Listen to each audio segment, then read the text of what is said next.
Hej, några av er vill ju se mina som sämst. Varsågod, titta nu om ni vill.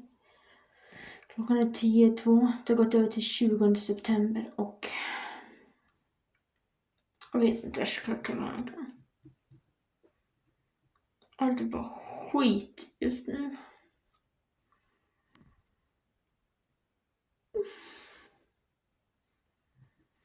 Jag har låst in mig i badrummet bara för att få andas och bara för att få tänka. Bara för att...